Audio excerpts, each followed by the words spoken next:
கரூர்ல என்ன நடந்ததுன்னு அந்த கரூர் மக்களை கேட்டாலே புட்டு புட்டு புட்டு வைப்பாங்க. ஏன் மேல பழிய தூக்கி போடுறீங்க? என்னமோ நாங்க அரசியலே பண்ண மாட்டோம், இந்த விஷயத்துலலாம் நாங்க அரசியலே பண்ண மாட்டோம், வீடியோ போட்டுவிட்டு போய் சட்டசபையில் உட்காந்துக்கிட்டு ஏன் மேல பழிய தூக்கி போடுறீங்க? லேட்டா வந்துட்டாருன்னு போலீஸ் கொடுத்த டைம்ல நாங்க இருந்தேன்.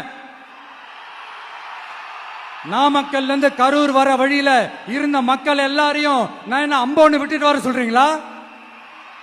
நாமக்கல்ல இருந்து கரூருக்கு நான் எப்படி வந்தேன், எவ்வளவு நேரத்துல வந்தேன், உலகமே லைவ்ல பாத்துக்கிட்டு இருந்தது. வாய் கூசாம ஏன் மேல பழி தூக்கி போடுறீங்க? ஒரு மனசாட்சின்றது வேணா? சரி, நீங்க தான் எதுவுமே பண்ணல சார். அப்புறம் ஏன் சார் 20 வருஷமா கரூர்ல மட்டுமே, கரூர் பகுதியில் மட்டுமே போட்டி போட்ட உங்களுடைய ஒரு அடிமைய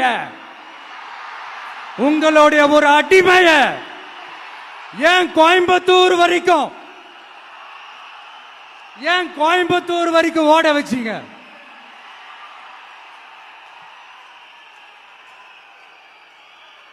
அதனால மக்களே,